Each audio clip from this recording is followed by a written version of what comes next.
नमस्कार मित्रों, सुप्रभात। मैं बादल वर्मा स्वागत करता हूं आप सब लोगों का आपके अपने YouTube चैनल IS पॉइंट पर। दोस्तों, आशा करता हूं कि आप सभी लोग अच्छे होंगे।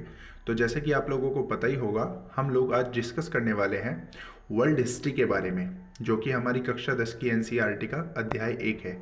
और इस अध्याय का नाम है यूरोप में राष्ट्रवाद का उदय, अर्थात the rise of nationalism in Europe. तो हम लोग यूरोप में जितने देश हैं, like that France, Italy, Germany, Britain, तो इन सभी तमाम छोटे छोटे कंट्रीज़ के बारे में हम डिस्कस करेंगे कि इन यूरोप के देशों में किस तरीके से जो राष्ट्रवाद की भावनाएं थी वो जागृत किस तरीके से हुई थी। तो जैसा कि हम लोगों ने अपने पिछले चैप्टर्स में बात की थी, यानी कि कक्षा 9 की NCERT में हम लोगों ने बात की थी भारत के बारे में। जैसे कि जो भारत के मन में है वो राष्ट्रवाद की जो भावनाएं हैं वो कहाँ से जागृत हुई। तो हम लोगों ने भारत के बारे में तो भली भांति रूप से डिस्कस कर ही लिया था, बट यूरोप के बारे में हम लोग क्यों डिस्कस करेंगे, तो ये जानना बहुत ज़्यादा ज़रूरी है। तो जैसा कि आप लोगों को पता ही होगा, हम लोगों ने सबसे पहला जो चैप्टर अपना पढ़ा था कक्षा 9 की NCERT में, वो पढ़ा था फ्रांस रेवोल्यूशंस के बारे में, यानी कि जो फ्रांस की क्रांति है वो क्यों हुई थी और किस कारण हुई थी। तो फ्रांस की क्रांति के बारे में हम लोगों ने जैसे पढ़ा ही था कि किस तरीके से हुई थी, तो मैं आपको बता दूं। तो जो फ्रांस में था, तो फ्रांस में सबसे पहले जो है वो डेमोक्रेटिक और रिपब्लिक जो गवर्नमेंट है वो वहाँ पर शासित हुई थी। ठीक है, यानी कि फ्रांस में ही सबसे पहले एक तरीके से लोगों के लिए संविधान बनाया गया था और वहाँ की उनको नागरिकता दी गई थी। और वहाँ पर उन रहने के लिए, जिस तरीके से आज हम भारत में रहते हैं, कानून व्यवस्था हमारे लिए है और हम एक रिपब्लिक ऑफ इंडिया है, तो इसी तरीके से वहाँ पर भी रिपब्लिक ऑफ फ्रांस बनाया गया था, वो भी सर्वप्रथम एक तरीके से पूरे के पूरे वर्ल्ड में। तो फ्रांस के बारे में हम लोगों को इसलिए जानना जरूरी है। तो देखिए, तो मैं आपको बता दूं, तो फ्रांस में पहले हम फ्रांस की क्रांति के बारे में एक बार हम डिस्कस कर लेते हैं, जिससे हम लोगों को जो हमारा चैप्टर है वो इजीली हमको समझ आ जाए। ठीक है, तो देखिए, फ्रांस की क्रांति की जो शुरुआत है वो पहले हम शुरुआती दौर से देख लेते हैं कि 1774 में एक लुई जो था, वो लुई 16 फ्रांस का एक तरीके से राजा बना था। और सरकारी खजाना खाली हो चुकने के कारण प्राचीन राजतंत्र के समाज में असंतोष गहराता जा रहा था। यानी कि वहाँ पर जो एक तरीके से राज व्यवस्था थी, राज व्यवस्था का नहीं, एक तरीके से जो वहाँ पर राजतंत्र था वो एक तरीके से इसी तरीके का था। मानकर चलिए कि अगर मैं राजा हूँ तो मेरा बेटा भी आने वाले समय में राजा बनेगा, चाहे वो योग्य हो या ना हो। अब एक बात इससे और समझ में आती है कि जिस तरीके से सरकारी खजाना जो खाली होता था वो क्यों होता था, क्योंकि जो राजा था फ्रांस का वो लायक नहीं था। एक तरीके से वो अपनी जो प्रजा के लिए है वो सब कुछ नहीं कर पा रहा था जो उसे करना चाहिए था।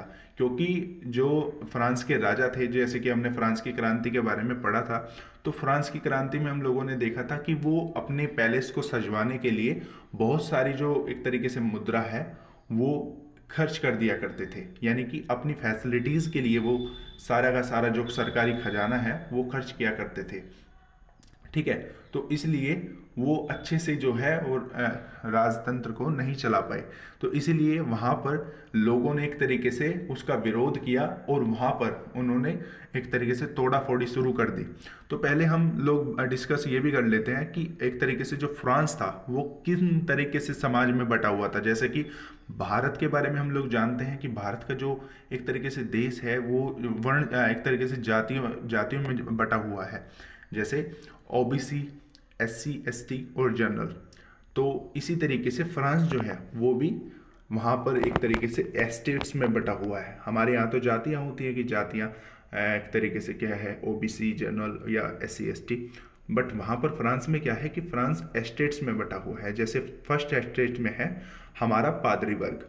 तो पादरी वर्ग का मतलब होता है कि जो एक तरीके से चर्च में हमारे ये हम पुजारी कहते हैं तो उसे पादरी वर्ग कहते हैं, तो उसको सबसे ऊपर का जो दर्जा है वो दिया गया था। और जैसे हम अपने वर्ण व्यवस्था के बारे में भी बात करें तो हमारी वर्ण व्यवस्था में उपजातियों में भी हम लोगों ने ब्राह्मणों को सबसे ऊंचा दर्जा दिया गया है। तो आप लोग 4 वर्णों के बारे में जानते ही होंगे, ब्राह्मण, क्षत्रिय, शूद्र और वैश्य। और इसी तरीके से फ्रांस में भी प्रथम एस्टेट्स में पादरियों को एक तरीके से सबसे ऊंचा वर्ग दिया गया था। फिर द्वितीय एस्टेट्स में कुलीन वर्ग आता है, जिसमें एक तरीके से हमारे ये राजा महाराजा थे। फिर हमारा तृतीय एस्टेट्स आता है बड़े व्यापारी और व्यापार, अदालती कर्मचारी और वकील आदि। और फिर इसमें किसान और कारीगर जितने भी लोग हैं वो तीसरे एस्टेट्स में आते हैं। तो तृतीय एस्टेट्स के जो लोग हुआ करते थे उस समय, अब बात आ जाती है कर की, यानी कि टैक्स की। वो सबसे ज़्यादा जो कर है वो चुकाया करते थे, यानी कि कुलीन वर्ग और पादरी वर्ग पर एक तरीके से कोई भी कर नहीं था, उन्हें कोई भी कर नहीं चुकाना होता था। यानी कि वो सभी जो चीज़ें थी वो मुफ्त में ही खर्च किया करते थे। तो इसीलिए वहाँ का जो राजतंत्र है वो इतना ज़्यादा बेकार हो चुका था, जिसके कारण वहाँ की जो जनता है वो बहुत ज़्यादा परेशान हो गई थी। और परेशान होने के कारण ही उन लोगों ने उस चीज़ का विरोध करना शुरू किया। और विरोध करते ही एक तरीके से ये रिजल्ट निकला कि 1789 में एस्टेट्स जनरल का आह्वान हुआ और तृतीय एस्टेट नेशनल असेंबली का गठन किया गया और बास्तिल पर हमला किया और हमला करके सॉरी देहांत में किसानों का एक तरीके से विद्रोह छिड़ गया।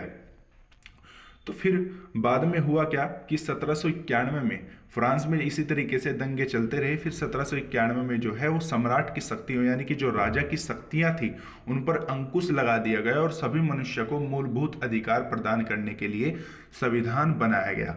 फिर 1792 से लेकर 1793 तक फ्रांस एक गणराज्य बन गया, यानी कि एक डेमोक्रेटिक कंट्री बन गया। और उसकी कंट्री बनने के बाद वहाँ के जो राजा थे उनको मार गिराया और जैकोबिन गणराज्य का एक तरीके से पतन हुआ और फ्रांस डायरेक्टरी ऑफ द शासन बना। फिर 1804 में जो नेपोलियन था वो फ्रांस का सम्राट बनता है। फिर यूरोप के विशाल भूभाग पर उसका कब्जा कर लेता है और इसी तरीके से वाटरलू ने नेपोलियन की हार होती है।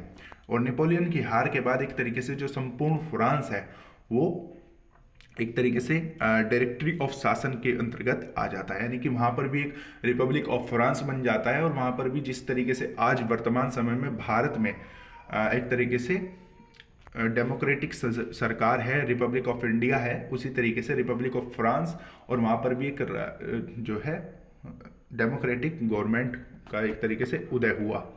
ठीक है, ये तो हो गया था एक थोड़ी सी पृष्ठभूमि, जिससे हमारा जो चैप्टर है वो हम लोगों को ईजिली समझ आ जाए। तो ठीक है, तो सबसे पहले जो एक तरीके से डेमोक्रेटिक सरकार शासित हुई थी वो हुई थी हमारी फ्रांस में, इसलिए हम लोगों ने फ्रांस के बारे में डिस्कस किया। ठीक है, अब फिर से हम लोग जो है अपने चैप्टर पर आते हैं। ठीक है, अब हम चैप्टर में थोड़ा सा ये समझने की कोशिश करते हैं कि जो ये चित्र दिया गया है जो कि फ्रेडरिक सारियो के द्वारा बनाया गया है, ये 1848 में जो है चित्र बनाया गया है। और फ्रेडरिक सारियो का एक तरीके से मानना था कि वो चाहते थे कि यूटोपियन वर्ल्ड हो। यूटोपियन वर्ल्ड का मतलब होता है कि एक ऐसा एक ऐसा विश्व कि जिसमें कोई भी गलती की गुंजाइश ही ना हो, यानी कि वहाँ पर सभी लोग उड़ रहे हो या सभी लोग एक तरीके से बहुत अच्छे तरीके से वहाँ पर रह रहे हो, सभी लोग आज़ाद हो हर एक काम को करने के लिए। तो इस तरीके से वो एक यूटोपियन वर्ल्ड चाहते थे। अब जैसा कि मैं आपको दिखा दूं कि इसमें आप देख ही पा रहे होंगे कि चित्र में कि अलग अलग एक लाइन लगी हुई है जिसको आप ये देख पा रहे हैं, और एक स्टैचू ऑफ लिबर्टी आप ये यहाँ पर देख पा रहे हैं। तो स्टैचू ऑफ लिबर्टी के सामने सबसे पहले, जैसे कि आप लोगों ने फ्रांस देखा, तो फ्रांस में सबसे पहले जो है वो डेमोक्रेटिक गवर्नमेंट आई थी, यानी कि डेमोक्रेटिक सरकार जो है वो यहाँ पर आई थी। तो डेमोक्रेटिक सरकार एक तरीके से सबसे पहले आज़ाद हुई, यानी कि फ्रांस सबसे पहले एक तरीके से यहाँ पर जो कानून व्यवस्था है, एक तरीके से राष्ट्रवाद की भावनाएं हैं, वो सबसे पहले फ्रांस के अंदर आई। तो फ्रांस का जो झंडा है वो सबसे पहले दिखा दिया गया। ठीक है, ये रहा। फिर दूसरा एक तरीके से ये जर्मनी हो गया। फिर इसी तरीके से अलग अलग कंट्री के झंडे आप यहाँ पर देख पा रहे होंगे जो कि एक तरीके से आज़ादी की लाइन पर खड़े हुए हैं। और दूसरे साथ ही साथ आप लोग ये भी देख पा रहे होंगे कि यहाँ पर एक तरीके से जो राजतंत्र है, राजतंत्र को एक तरीके से बिल्कुल ख़त्म कर दिया गया था। जैसा आप देख पा रहे हैं कि यहाँ पर राजाओं के जो मुकुट हैं वो आपको टूटे हुए दिख रहे होंगे। ठीक है, और यहाँ पर जो लोग एक तरीके से आज़ादी हो चुके हैं, तो ये आज़ाद लोग यहाँ पर आप लोगों को दिख चुके हैं। ठीक है, और ऊपर की ओर एक यूटोपियन वर्ल्ड आप देख पा रहे होंगे कि जैसे ये लोग जो है उड़ रहे हैं थोड़ा। ठीक है, तो इस तरीके से इस चित्र की जो है वो कल्पना की गई है फ्रेडरिक सारियो के द्वारा। तो फ्रेडरिक सायरू ने इस चित्र में बहुत कुछ जो है वो समझाने की कोशिश की है। और साथ ही साथ जैसे हम लोगों ने इस चित्र के बारे में डिस्कस किया, इस चैप्टर में हम लोग और क्या क्या डिस्कस करेंगे ये भी देखेंगे। जैसे राष्ट्रवाद की एक तरीके से जैसे राष्ट्रवाद की भावनाएं एक छोटी छोटी सभी कंट्रीज़ में आनी शुरू हुई।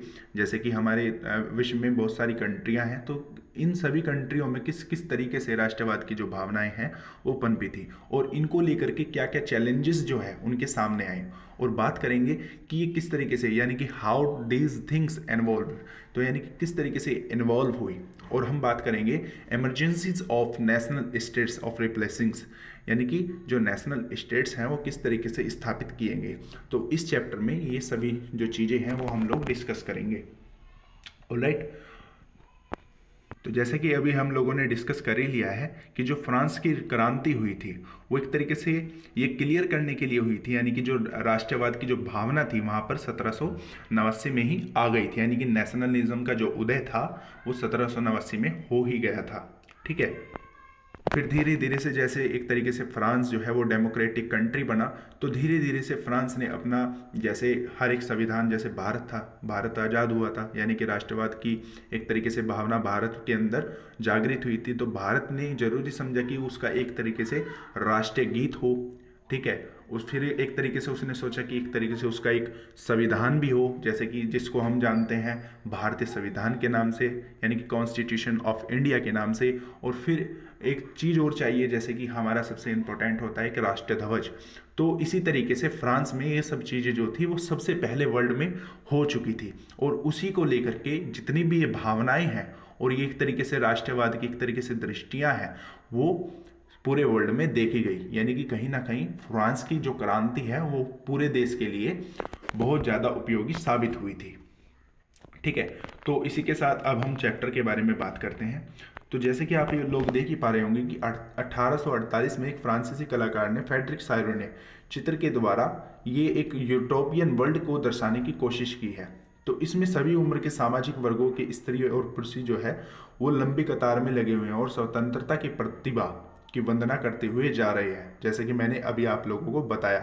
तो इसमें प्रतिमा के सामने आप लोग देख ही पा रहे होंगे कि निरंकुश जो संस्थान है वो ध्वस्त अवशेष बिखरे हुए हैं, और सारियों की कल्पना दर्शन, यानी कि यूटोपिया में दुनिया के लोग अलग अलग राष्ट्रों में समूह में बटे हुए हैं, जिनकी पहचान उनके कपड़ों और राष्ट्रीय पोशाक से होती है, और स्वतंत्रता की मूर्ति से कहीं आगे इस जुलूस का नेतृत्व कर रहे हैं। और संयुक्त राष्ट्र अमेरिका और स्विट्जरलैंड तो तब तक राष्ट्रीय राज्य बन चुके थे, और फ्रांस जो क्रांतिकारी तिरंगे से पहचाना जा सकता है उसकी प्रतिमा के पास अभी अभी पहुंचा है।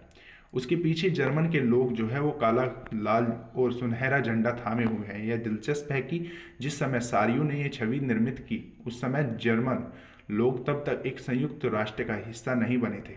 जो झंडा वे थामे हुए हैं वह 1848 की उदारवादी उम्मीदों की अभिव्यक्ति है, और जिसमें अनेक जर्मन भाषी रियासतों को एक प्रजातांत्रिक संविधान के रूप में अंतर्गत के राष्ट्रीय राज्य में गठित करने की चाह थी। और जर्मन लोगों के बाद ऑस्ट्रिया और दो सिलसिलियों की राजशाही Lombardy, Poland, England, Ireland, Hungary और रूस के लोग हैं। ऊपर स्वर्ग से ईसा मसीह, संत और फरिश्ते इस दृश्य पर अपनी नजरें जमाए हुए हैं, और चित्रकार ने उनका इस्तेमाल दुनिया के राष्ट्रों के बीच भाईचारे के प्रतीक के रूप में किया है। तो देखिए जो ये चित्रकार थे वो कितना ज़्यादा एक तरीके से एडवांस लेवल की थिंकिंग अपने मन में लेकर के सोच रहे थे, और किस तरीके से इन्होंने ये जो पेंटिंग है उसका निर्माण किया था। यानी कि ये जो पेंटिंग है वो काफ़ी ज़्यादा दुर्लभ भी हम इसको मान सकते हैं, क्योंकि इन्होंने इस पेंटिंग में वो सब चीज़ें जो हैं एक तरीके से नेशनलिज्म को लेकर के वो इसमें गढ़ दी थी कि जो बहुत ज़्यादा एक तरीके से हम लोगों के लिए काफ़ी ज़्यादा इम्पोर्टेंट थी। तो इस अध्याय में ऐसे जो कई विचार हैं जो काल्पनिक थे वो सारायों ने इस चित्र में दिए हैं। बल्कि 19वीं सदी के दौरान इसमें हम देख सकते हैं कि जो राष्ट्रवाद है, जो नेशनलिज्म है, एक ऐसी ताकत बन रहा था, यानी कि एक बनकर उभर रहा था जिसमें यूरोप के राजनीतिक और मानसिक जगत में भारी परिवर्तन ला दिए थे। और इन परिवर्तनों से अंततः यूरोप में बहुराष्ट्रीय वंशीय साम्राज्यों के स्थान पर राष्ट्रीय राज्य का उदय हुआ था। फिर हम लोगों ने देखा कि किस तरीके से जो यूरोप है उसमें लंबे समय से एक आधुनिक राज्य की गतिविधियों और विचारों को विकसित हो रहे थे, जिसमें स्पष्ट रूप से परिभाषित क्षेत्र में प्रभुसत्ता का केंद्रीय शक्ति ही थी। लेकिन राष्ट्रीय राज्य न केवल उनके शासकों बल्कि उनके अधिकांश नागरिकों में एक साझा पहचान का भाव और साझा इतिहास या विरासत की भावना थी। तो इसी तरीके से हम लोगों ने इस चैप्टर के बारे में जो है वो डिस्कस किया, यानी कि आज की वीडियो में हम लोग इतना ही डिस्कस करेंगे। तो पहले हम इसके नए शब्द के बारे में देख लेते हैं। जैसे निरंकुश का मतलब होता है एब्सोल्यूटिज्म। एब्सोल्यूटिज्म तो ऐसी सरकार या शासन व्यवस्था जिसकी सत्ता पर किसी प्रकार का कोई अंकुश नहीं होता। इतिहास में ऐसी राजशाही सरकारों को निरंकुश सरकार कहा जाता है, जो अत्यंत केंद्रीकृत सैन्य बल पर आधारित और दमनकारी सरकारी होती हैं। कल्पना दर्श का मतलब होता है यूटोपिया, एक ऐसे समाज की कल्पना जो इतना आदर्श है कि उसका साकार होना लगभग असंभव होता है। तो इसे कहते हैं हम एक यूटोपियन वर्ल्ड।